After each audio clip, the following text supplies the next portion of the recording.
Back on CBS Sports HQ, presented by Ring, Josh Allen leading the way and sounding off postgame. By saying thank you to Andy Major and Aaron Romello. The way that our stadium was able to play today, the fans that came out and shoveled through last night and this morning, I mean, that speaks volumes about our community and how much support that we have from our fans, and we just love that we come out and play the way we did and give them that too. How happy were you that they made this right decision to move the game back? I mean, I get people keep saying that's what we wanted. That's what we wanted, and we had no call in that, or no say in that. That was a health and safety issue from the state. We would have played yesterday, we would have played Saturday, we would have played Friday. It wouldn't have mattered. We would have come out here and played when we were told to play. Can you walk us through the 52-yard run? Yeah, they played man. It was 3rd and long. They played man. Didn't have a great man call on, so I decided to try to find a lane and got 15, 20 yards downfield, and there's a lot of guys screaming slide, and didn't slide and scored. So it worked out that time. How frustrating was that sequence? You're up 21-0 going for more, and then you made the 2 throws that ended up being complete and the field goal. Just that right there is pretty much a key part of the game. Yeah, stayed too long on my first read there. If I would have come down to Khalil on our little mesh route there in man-to-man, would have been different. And then obviously that next play, the Steph, the kid made a heck of a play getting down the middle. If I put 1% more mustard on that, I think it's a different story going into halftime. But it is what it is. Every situation, or every game's got a different situation that arises, and I'm just happy that our team was resilient enough to find a way through it. Josh, you mentioned Khalil. I mean, what can you say about the play on the touchdown, his effort, and just the option that he's become for you and really evolved? He's been fantastic, and it's not a secret anymore. Teams are starting to game plan for him. But again, the kid just works hard. He doesn't ever complain about anything. He's always where he's supposed to be. You watch him when he's not getting the ball. He's following the ball. He's getting downfield. He's trying to make a block.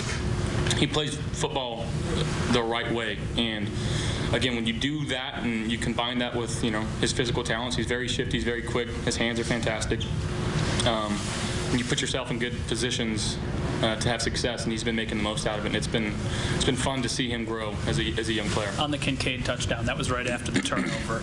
So you're waiting for the call. Once you get the call, do you immediately know it's going to be a shot? Are you going for a kill shot basically? Yeah, trusting what Joe's calling, and guys went out there and executed. That's a game plan play that we had in against their specific defense, and we saw the exact look that we practiced and made a heck of a catch there. Hey Josh, the injuries on defense are starting to pile up. How important is it for you guys on offense to string some drives together and with some consistency? Yeah, the Khalil touchdown, that drive, again, only being up 7 after however the game was going. Guys are going down. I also want to give a shout out to AJ Klein and Dorian and Kyer for stepping up in a game like this. AJ was on the streets a couple weeks ago. He was on his couch. So for him to come back and be forced to play, and he played such a big part, and I don't know how many tackles he had, but he was all over the field today. Kyer stepping up, making a huge interception. We go down, we score a touchdown on that drive too. So that's those plays are, you can't script them any better. But again, this guys stepping up in the game of football, injuries are going to happen, and it's nice to know we have guys that have the opportunity to make plays, and they make them. You lose guys like that, though, does it take some of the sizzle away from the win? It's hard to win in this league. I hate to see guys go down on either side of the ball, really. And it's one of the things I pray for before every game, is making sure that both sides, safe from serious injury. And, I understand, and I think everybody in the locker room understands the type of game that we play and what comes with it.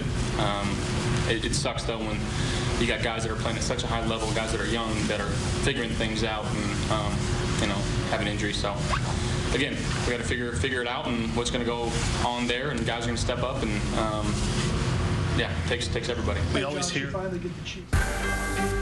And we're on to the divisional round in the AFC. I mean, come on. Does it get any better than this? Texans and Ravens The young QB trying to stay hot against Lamar Jackson, who's trying to prove his playoff prowess. Jackson 0-2 straight up and against the number in 2 career home playoff starts. Chiefs and Bills, it's a story that's been told, but a chapter we're looking to add. Allen and Mahomes, this time in Buffalo. Back with the Mac, Bryant McFadden. We will talk about it all week long, but No why question. not take some early dips into the pool? It's often said if you like the favorite, bet it now. If you like the dog, wait till Sunday. Yeah. As we take a look at these numbers, again, 8.5. Let's start with the Ravens and the Texans. It's a lot of points for an offense that can score. Yeah. Total coming in at 46. There's something about that Scooping line, them up, right? or are we prisoners of the moment here with CJ Stroud? I think I got to kind of wait this one out a little bit because, number one, you talked about how well this Texans team looked last week against Cleveland at home, especially CJ Stroud. They're getting 8.5. Like, it seems to be a little too much right now. But then also, too, we got to go back and remember, week 1 this season, Houston traveled to Baltimore. Baltimore won that ball game, if I'm not mistaken, guys, 25-9. Now, CJ, it was his first official start. He didn't play bad, 240 yards or so in that ball game. But the CJ Stroud they faced in week 1 is not the same CJ Stroud they were going to face this weekend. But I hate when Vegas, when they do this, because it's like what you think you're going to see from the spread, you're not seeing. And What did you expect to see?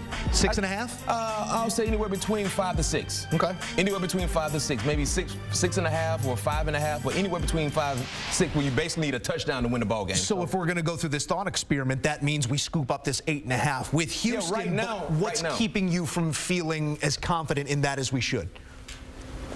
If the Baltimore Ravens team that showed up on the road against San Francisco, that showed up at home against Detroit, that showed up at home against Miami. You can't make that line big enough if it's that team. If that team shows up, it doesn't matter. So what are the odd makers out in Vegas thinking? Because one thing I know about Baltimore, at home, they play good football. Now, their home show, they've traveled, of course, as I mentioned, playing against the likes of the San Francisco 49ers. But at home, man, it's something different about Baltimore. Maybe they love the crab cakes more so in Baltimore than any other city, because when they're at home in their own building, they perform. But I'm with you right now, early on. If I need to go ahead and scratch that itch, getting ready for the weekend, I got to take Houston getting 8.5. Yeah, I'm gonna call I got to take Houston getting 8.5. I'm gonna call my friends at FanDuel when we say goodbye here and put that play in, because we're gonna run it. It's a CJ Stroud-led team that can score quickly. Yeah. And on the other side, 21 days between live bullets for Lamar Jackson after sitting the final 2 weeks of this season.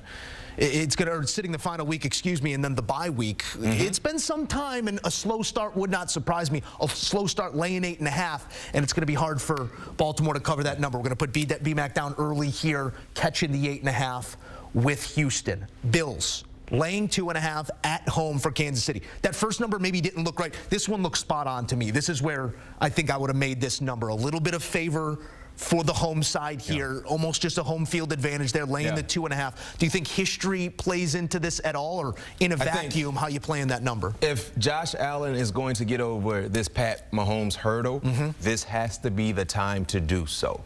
The last 2 times he faced off against Kansas City and Pat Mahomes, he had to do so in Arrowhead. Difficult environment, but he gets the home cooking right there in-house. So I'm liking Buffalo in this spot, laying 2.5. I can easily see a close-scoring ball game where you might need a field goal to win. If that's the case for Buffalo, they get you to the winning window. So give me Josh Allen laying in the Bills, laying this 2.5, Joe, early. I don't know if we're going to see any line movement between now and game day this weekend, but right now, as I see it, I got to run and take that 2.5. These two quarterbacks still at the ripe young ages of somewhere in their 20s. We have not seen this caliber of quarterback meet this often in the postseason in quite some time. There was a Troy Aikman, Brett Favre storyline, a John Elway, Bernie Kosar storyline. I got even one better for you. In the AFC, Peyton Manning, Tom Brady type storyline, where these two guys are not in the same division, but they oftentimes meet in the playoffs, and usually the winner of that ball game goes on to play for a championship, a sticky Lombardi, as I like to call it, because every time you pass the Lombardi around, people have been kissing it, so many handprints, and by the time it gets to Joe,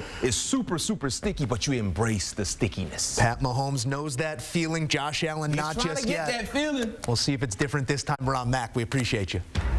All right, here's a look at that head-to-head. 7th ever meeting between Mahomes and Josh Allen. It's 3 aside, but when rubber meets road in the postseason, that's been all Pat Mahomes. 2-0 all-time in the playoffs. But this will be the first time we see Patrick Mahomes in that Chiefs white during a playoff game, not in the Super Bowl. More coming on HQ. Sean McDermott, the season rolls on. We'll hear from him next.